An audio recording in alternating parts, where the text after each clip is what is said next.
everyone, welcome back to my channel. So in this video I am going to discuss how to prepare organic chemistry for NET, GATE and IIT JAM. So organic chemistry बहुत बच्चों को बहुत मुश्किल लगता है. In fact जिसको organic chemistry अच्छी भी लगती है लेकिन नेट के पेपर में क्वेश्चन देख के बहुत मुश्किल लगता है. तो आज की वीडियो में मैं डिस्कस करने वाली हूँ. अगर आप सोच रहे हो ऑर्गेनिक को छोड़ने का तो आई वुड से कि इस वीडियो को देख लो, फिर आपका मन नहीं करेगा छोड़ने को. उसके बाद सेकंड बात डिस्कस कर रही हूँ कि अगर आप फिर भी छोड़ना चाहते हो, फिर मैं आपको डिस्कस करूंगी कौन से चैप्टर आपको करने चाहिए ताकि आप अच्छा स्कोर कर सको. तो स्टार्ट करते हैं विद मिस्टेक्स. तो ऑर्गेनिक केमिस्ट्री बच्चे अच्छे से करके भी जाते हैं, अच्छा टाइम भी देते हैं, फिर भी हो नहीं पाता. तो गलती है कि हम ऑर्गेनिक केमिस्ट्री में सबसे मेन टॉपिक जो है जीओसी, इसको हम इग्नोर कर देते हैं. GOC is general organic chemistry. हम इसको पढ़ते नहीं है, पहले जंप कर जाते हैं पेरिसाइक्लिक पे या फोटोकेमिस्ट्री पे और रेजेंट्स, ये सब पढ़ने लग जाते हैं, लेकिन जनरल ऑर्गेनिक केमिस्ट्री को इग्नोर कर देते हैं. तो जनरल ऑर्गेनिक केमिस्ट्री अगर आप नहीं पढ़ोगे तो आपको चीजें जो है कुछ ना कुछ रटना पड़ेगा. तो जनरल ऑर्गेनिक केमिस्ट्री में बेसिकली आप सीखते हो कि कौन सा रीजेंट स्टेबल है, कौन सा कहाँ पे अटैक होगा, कौन सा न्यूक्लियोफाइल गुड है, कौन सा अच्छा बेस है, ये सब कुछ आप सीखते हो. तो आई वुड रिकमेंड यू कि पहले जीओसी पढ़ो, फिर उसके बाद नेक्स्ट चैप्टर्स पे जंप करो. सेकेंड मिस्टेक्स हम करते हैं कि ऑर्गेनिक जो है वो बहुत कंसेप्चुअल सब्जेक्ट है. इफ आई वुड से कि फिजिकल से भी ज्यादा कंसेप्चुअल जो सब्जेक्ट है वो है ऑर्गेनिक. तो इसको आपको समझना पड़ेगा, इसको आपको मगअप नहीं करना. मूवमेंट आप इसको याद करने लग जाओगे ना तो कुछ नहीं होगा. ये रिएक्शंस हैं, I agree with this, but still you have to learn it, you have to understand it. Conceptual है, ये याद भी करना है लेकिन उसको अच्छे से समझना भी है, समझते हुए याद करना है. थर्ड चीज है नेमिंग. नेमिंग यार कोई भी नहीं पूछता, फिर आप क्यों बोल रहे हो नेमिंग का. तो नेमिंग का ये है कि हमें बिल्कुल इग्नोर कर देते हैं, लेकिन क्वेश्चन फिर भी ऐसे आते हैं कि इथाइल एसीटो एसीटेट दिया हो. बहुत से बच्चों को अभी जो वीडियो देख रहे हैं इसका फॉर्मूला नहीं पता होगा, इसका क्या होगा. तो इसको हम नेमिंग को बिल्कुल ही इग्नोर कर देते हैं. लेकिन गेट में बात करें तो गेट में भी क्वेश्चंस आते हैं कि आपको ethyl aceto acetate, specially organic spectroscopy में 4 नंबर का क्वेश्चन है. जस्ट बिकॉज आपको नेम नहीं पता, क्वेश्चन गलत. तो नेमिंग थोड़ी बहुत सीख लेनी चाहिए, स्पेशली एस्टर्स को नेमिंग कैसे करते हैं ये थोड़ा बहुत आपको आइडिया होना चाहिए. कॉमन नेम पता होना चाहिए, जैसे एसिटामाइड, बहुत से बच्चों को ये भी नहीं पता होगा. थाइलिक एसिड, ये थोड़ा बहुत नेमिंग का आइडिया रहना चाहिए. ठीक है. फिर उसके बाद जैसे एसीटोन, ये तो बहुत कॉमन हो गया, पर थोड़ा बहुत आपको कॉमन नेम का भी आइडिया होना चाहिए. सेकेंड बात है बुक्स. सो ऑर्गेनिक की अगर बुक्स की बात करें, सबसे पहले माइंड में पता क्या आता है, क्लेडन पढ़ लो. सो क्लेडन इतनी बड़ी बुक है, कैसे पढ़ोगे. तो बहुत, अगर आपके पास टाइम है तो पढ़ो, नो इश्यू, पर क्लेडन को भी स्मार्टली पढ़ो. क्लेडन पढ़ो, पर एग्जाम में इंपॉर्टेंट होता है कि आपको चीजें याद रहें ताकि आप वहां पे जाके क्वेश्चन सॉल्व कर पाओ. तो क्लेडन पढ़ो और उसमें से इंपॉर्टेंट इंफॉर्मेशन एक्सट्रैक्ट करो और अपने नोट्स बनाओ. बिकॉज लास्ट में इतनी बड़ी बुक आप पढ़ नहीं पाओगे, तो नोट्स बनाना, वहां से क्लेडन पढ़ के नोट्स बनाना बहुत इंपॉर्टेंट है. अदरवाइज आप पूरा टाइम क्लेडन पढ़ते रह जाओगे, होगी ऑर्गेनिक, कुछ याद भी नहीं रहेगा. तो 1000 रीजन्स पढ़ने के बजाय वो वाले 100 रीजन्स पढ़ लो जो कि इंपॉर्टेंट है, जो एग्जाम पॉइंट ऑफ व्यू से इंपॉर्टेंट है. तो हमें स्मार्टली स्टडी करनी है, एग्जाम ओरिएंटेड पढ़ना है. तो अगर आपके पास बहुत टाइम है and you want to read the Clayden, then you can. और बट इंपॉर्टेंट है आप उसमें से अच्छी इंफॉर्मेशन एक्सट्रैक्ट करो और उसके नोट्स बनाओ. Second, you don't have time, you have limited time, like you have 6 month और आप लास्ट सेमेस्टर में हो एमएससी के, तो आपके पास एक लिमिटेड टाइम है. तो बेटर है गो फॉर ए नोट्स. ऐसे नोट्स हो जो एग्जाम ओरिएंटेड हो, वही रिएक्शंस लिखी हो जो एग्जाम में बार बार पूछी जाती है. क्योंकि ऑलरेडी एग्जाम का सिलेबस बहुत ज्यादा है, नेट का सिलेबस काफी ज्यादा है. अगर ऑर्गेनिक की बात करें तो बहुत ज्यादा है. तो बहुत वास्ट सिलेबस होने की वजह से इसलिए आप वही चैप्टर, वही टॉपिक्स पढ़ो, वही रीजन्स पढ़ो जो एग्जाम में बार बार पूछे जाते हो, ताकि आप अच्छा स्कोर कर पाओ. लास्ट में हमें नेट का पेपर क्लियर करना है, उसके बाद क्लियर हो गया, उसके बाद क्लेडन पढ़ो, जो मर्जी पढ़ो, बट इम्पोर्टेंट है कि आप वो पढ़ो जो एग्जाम के लिए इंपॉर्टेंट है। ठीक है, तो कंसेप्ट भी बिल्ड करो, ऐसे नोट्स हो जो बिल्कुल ऐसे हो कि आपका कंसेप्ट भी अच्छे से क्लियर हो और आपको एग्जाम के तरीके से पढ़ाए ताकि आप एग्जाम में अच्छा कर पाओ। ठीक है, थर्ड पॉइंट आता है क्वेश्चन प्रैक्टिस। मैं ये कहूंगी फिजिकल से भी ज्यादा इंपॉर्टेंट है ऑर्गेनिक के क्वेश्चंस प्रैक्टिस करना, क्योंकि ऑर्गेनिक में कभी एक टॉपिक से क्वेश्चन नहीं आते। बहुत रेयर टॉपिक्स हैं जिसमें एक टॉपिक पे क्वेश्चन आते हैं, मेनली 2 मार्क्स के क्वेश्चन। नहीं तो मतलब अगर हम बात करें पेरीसाइक्लिक में भी रीजेंट भी होगा, रिएक्शन इंटरमीडिएट भी होगा और पेरीसाइक्लिक भी डाला होगा। तो बेटर है कि आप जब तक थ्योरी पढ़ते जाओगे कुछ नहीं होगा, तो बेटर है क्वेश्चंस की प्रैक्टिस करो, अच्छे से क्वेश्चंस करो, उसकी प्रैक्टिस करो। और क्वेश्चन प्रैक्टिस में भी हम गलती करते हैं। 4 मार्क्स में ऑर्गेनिक के ऐसे क्वेश्चंस आए होते हैं जिसमें हमने ऐसे रीजेंट्स उन्होंने डाले होते हैं एग्जामिनर ने कि जो कभी कभार आता है, तो उन रीजन्स के पीछे नहीं पढ़ना, ओनली इंपॉर्टेंट रीजन्स को देखना है जिनकी आने की फ्रीक्वेंसी, एग्जाम में आने की फ्रीक्वेंसी ज्यादा है। और सेकंड होते हैं कुछ 4 मार्क्स के क्वेश्चन जिनमें बहुत ज्यादा रीअरेंजमेंट होती है, इतनी rearrangement that you have to sometime cram it, otherwise आपको नहीं कर पाते। मतलब आप क्वेश्चन देखा एग्जाम में तो आप नहीं कर पाओगे।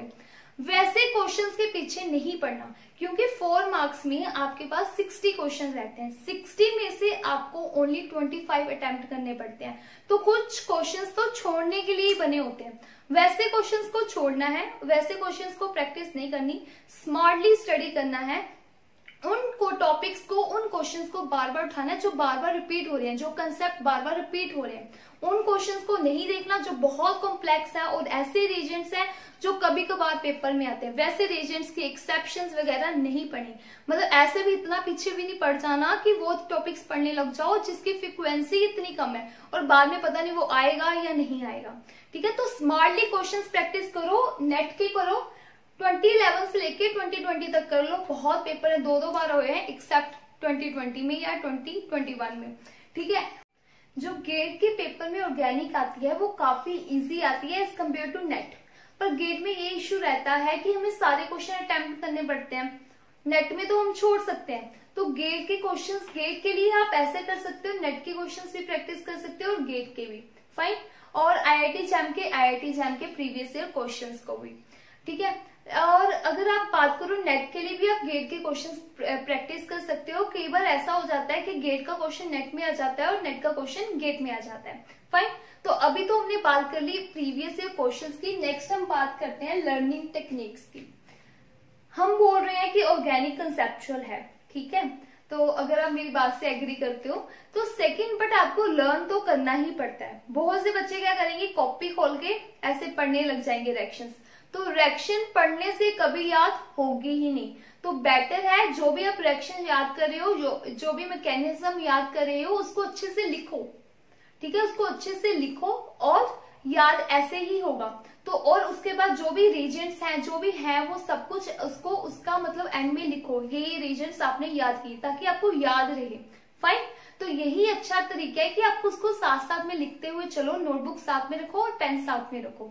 फाइन, उसके बाद हम डिस्कस करते हैं शॉर्ट नोट्स। फिजिकल में शॉर्ट नोट्स इंपॉर्टेंट होते हैं। मैंने वीडियो बनाया था शॉर्ट नोट्स पे, तो उसका लिंक आपको डिस्क्रिप्शन में जाके मिल जाएगा, तो आप वहां से जाके चेक करो। तो शॉर्ट नोट्स की अगर बात करें, ऑर्गेनिकली इंपॉर्टेंट है। किस चीज के शॉर्ट नोट्स बनाए, चार्ट्स बनाओ जिसमें आप लिखो कि जैसे लिथियम एल्यूमिनियम हाइड्रेट है तो ये किस किन को रिड्यूस करता है, NaBH4 किनको नहीं रिड्यूस कर सकता, like NaBH4 can not reduce asters. तो ऐसे ऐसे पॉइंट्स लिखो जो इनकी एक्सेप्शंस हैं। ठीक है, लाइक हाइड्रोजन और निकल, ये क्या करते हैं, बेंजीन को चेंज कर देते हैं साइक्लोहेक्सेन में, बट ये only at high temperature change करते हैं, तो लो टेम्परेचर या रूम टेम्परेचर पे चेंज नहीं करते। ऐसे एक्सेप्शंस को लिखो। ठीक है, ऐसे एक्सेप्शंस को लिखो।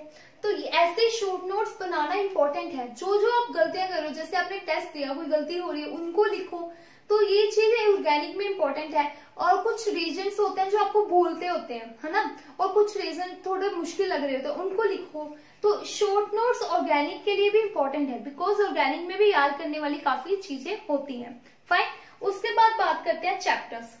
ऑर्गेनिक, मैंने बहुत से कोचिंग इंस्टीट्यूट्स में कभी देखा है कि वहां पे स्टार्ट करेंगे ऑर्गेनिक पेरिसाइक्लिक से। मुझे समझ नहीं आता। पेरिसाइक्लिक आई एग्री कि बहुत इंपॉर्टेंट चैप्टर है, काफी मार्क्स का आता है, लेकिन पेरिसाइक्लिक में ऑर्गेनिक में कभी भी एक टॉपिक से तो कोई चैप्टर आता नहीं, क्वेश्चन आता नहीं है। तो पेरिसाइक्लिक स्टार्ट करने से कोई मतलब ही नहीं बनता, क्योंकि वहां पे रीजेंट्स भी होंगे, रिएक्शन इंटरमीडिएट का भी आपको थोड़ा बहुत आइडिया होना चाहिए, इनफैक्ट जीओसी का भी आइडिया होना चाहिए।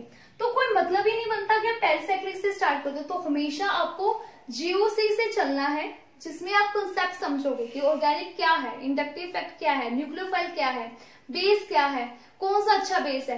ये समझने के बाद आपको स्टीरियोकेमिस्ट्री का आइडिया होना चाहिए, क्योंकि आपने देखा होगा कि 4 मार्क्स के क्वेश्चन की बात करें उसमें पक्का स्टीरियोकेमिस्ट्री पूछी जाती है। तो स्टीरियोकेमिस्ट्री का आइडिया भी होना चाहिए। तो वहां पे देखो स्टीरियोकेमिस्ट्री देखो। उसके बाद आता है रिएक्शन इंटरमीडिएट। ये देखने के बाद आपको ये भी तो पता होना चाहिए कौन से रिएक्शन इंटरमीडिएट है रिएक्शंस बनने के बाद। उसके बाद आता है रिएजेंट्स। रिएजेंट्स करने के बाद देन आप उसी भी चैप्टर को कंटिन्यू कर सकते हो, फिर कोई इश्यू नहीं है। लेकिन ये 4 से चैप्टर पढ़ने के पहले अगर आप पेरिसाइक्लिक स्टार्ट कर दोगे तो कोई फायदा नहीं है। ये चैप्टर्स पढ़ने से पहले आप कार्बोनिल केमिस्ट्री स्टार्ट कर दोगे, कोई फायदा नहीं, क्योंकि वहां पे रिएजेंट्स पूछे जाते हैं, इंटरमीडिएट्स का कहीं ना कहीं रोल रहता है। तो इन 4 चैप्टर्स को पढ़ते हुए चलो, उसके बाद फिर आप कोई भी चैप्टर स्टार्ट करो, फिर कोई इश्यू नहीं है। तो ये सीक्वेंस फॉलो करना इंपॉर्टेंट है, फाइन। और लास्ट स्टेप ये है कि अगर आपको लगता है कि आपसे ऑर्गेनिक नहीं हो रही तो क्या करें। तो ऑर्गेनिक के बिल्कुल पीछे नहीं पड़ जाना कि आप फिजिकल को टाइम नहीं दे रहे, इनऑर्गेनिक को टाइम नहीं दे रहे, ऑर्गेनिक के पीछे पड़ गए हो। तो टाइम को इक्वली डिवाइड करना है। तो ऐसा नहीं है कि अगर ऑर्गेनिक नहीं हो रही तो ऑर्गेनिक को ही करते चलो, बाकी टाइम देखो ही ना फिजिकल। क्योंकि कई बार ऐसा भी होता है कि ऑर्गेनिक में आप पढ़ते रहते हो बट समटाइम ऑर्गेनिक इतनी मुश्किल आ जाती है तो नहीं हो पाती। सो टाइम को आपको स्मार्टली डिवाइड करना है, ऑर्गेनिक को देना है। आई एम नॉट सेइंग कि ऑर्गेनिक छोड़ के जानी है, बट स्मार्टली डिवाइड करना है, ठीक है। सेकंड, अगर फिर भी आपको लगता है कि मैं तो ऑर्गेनिक कर नहीं पाऊंगा तो क्या करें। तो मैंने आपको बोला है कि 4 मार्क्स के क्वेश्चन सारे इंटरकनेक्टेड होते हैं, आपको सारे टॉपिक्स पता होना चाहिए तभी हो सकते हैं। लेकिन 2 मार्क्स के कुछ क्वेश्चंस ऐसे भी होते हैं, अगर आपने वो टॉपिक्स नहीं भी किए स्टिल आप कर पाओगे। तो उसमें से सबसे मेन है जीओसी। तो जीओसी से भी पेपर आता है, इसको हमें बिल्कुल इग्नोर नहीं कर सकते। उसके बाद स्टीरियोकेमिस्ट्री कर लो, इससे भी टॉपिक से 2 मार्क्स के क्वेश्चंस आ जाते हैं। 4 मार्क्स का नहीं आता, लेकिन ये 2 मार्क्स के क्वेश्चन आ जाते हैं। उसके बाद अगर आप ये सारे छोड़ना भी चाहते हो तो छोड़ सकते हो, कोई इश्यू नहीं है। पेरिसाइक्लिक छोड़ना चाहते हो, फोटोकेमिस्ट्री अगर आप ना भी करो, कोई भी ना करे तो कोई इश्यू नहीं है, क्योंकि फोटोकेमिस्ट्री से इतना पेपर नहीं आता। फिर उसके बाद ये सारे चैप्टर्स नहीं होते, फाइन, छोड़ दो। तो ये वाले चैप्टर्स, क्योंकि एक भी चैप्टर आप नहीं करोगे तो काफी इंटर रिलेटेड है, तो दूसरा चैप्टर क्वेश्चन अटेम्प्ट करना थोड़ा मुश्किल हो जाएगा। लेकिन जीओसी तो कर सकते हो ना। स्टीरियोकेमिस्ट्री के कुछ टॉपिक्स ऐसे होते हैं जो बहुत सिंपल होते हैं, वो तो कर सकते हो ना, लाइक रेसिमिक मिक्सचर निकालना, ठीक है, ये काफी इजी टॉपिक्स हैं, ठीक है। रिएक्शन इंटरमीडिएट का भी कुछ क्वेश्चंस ऐसे आते हैं, मैंने रिएक्शन इंटरमीडिएट पूरा चैनल पे कंप्लीट करवाया हुआ है, वहां जाके देखो। कुछ क्वेश्चंस ऐसे भी आते हैं जो ओनली रिएक्शन इंटरमीडिएट बेसिक होते हैं, ठीक है, इनके साथ भी आते हैं, लेकिन क्वेश्चन आ जाते हैं जो रिएक्शन इंटरमीडिएट। लेकिन अगर रिएक्शन इंटरमीडिएट नहीं करना चाहते तो आप ये कर सकते हो, बायोमोलिक्यूल्स। ये चैप्टर बहुत इजी है और इसमें से भी पेपर आता है। तो इसमें इतनी ज्यादा ऑर्गेनिक नहीं है, थोड़ा कुछ याद करने वाला, इम्यूनो एसिड्स, कार्बोहाइड्रेट्स और न्यूक्लिक एसिड के बारे में, जो कि हमने +2 में भी पढ़ा है बायोमोलिक्यूल्स में। उसके बेसिस पे भी क्वेश्चंस आते हैं, थोड़ा बहुत एक्स्ट्रा ऐड हुआ है जो आप कर सकते हो। उसके बाद ऑर्गेनिक स्पेक्ट्रोस्कोपी, इसके लिए भी आपको थोड़ी बहुत ऑर्गेनिक आनी चाहिए, स्पेशली जब हम गेट के क्वेश्चंस की बात करें तो थोड़ा बहुत पूछ लेते हैं कि अच्छा ये रिएक्शन करवा दो, अब सिग्नल्स बता दो, है ना। लेकिन अगर स्टिल आपने ये नहीं किया, ऑर्गेनिक स्पेक्ट्रोस्कोपी काफी मार्क्स पे आ जाते हैं, और कई बार ऐसा होता है जो डायरेक्ट ऑर्गेनिक स्पेक्ट्रोस्कोपी से भी क्वेश्चन पूछा जाता है। तो आप ऑर्गेनिक स्पेक्ट्रोस्कोपी कर सकते हो, इसका ऑर्गेनिक से कोई इतना ज्यादा लेना देना नहीं होता, ये तो मतलब ऐसे आप कर सकते हो। अगर आप ये ऑर्गेनिक छोड़ना चाहते हो तो छोड़ दो। तो मुझे ऐसा लगता है कि organic spectroscopy, GOC, stereochemistry and biomolecules ऐसे चैप्टर जो आप इजिली कर सकते हो। और हेट्रोसाइक्लिक भी इजी चैप्टर है, इसमें भी इतना कुछ खास नहीं है, ठीक है। So this is all about today's video.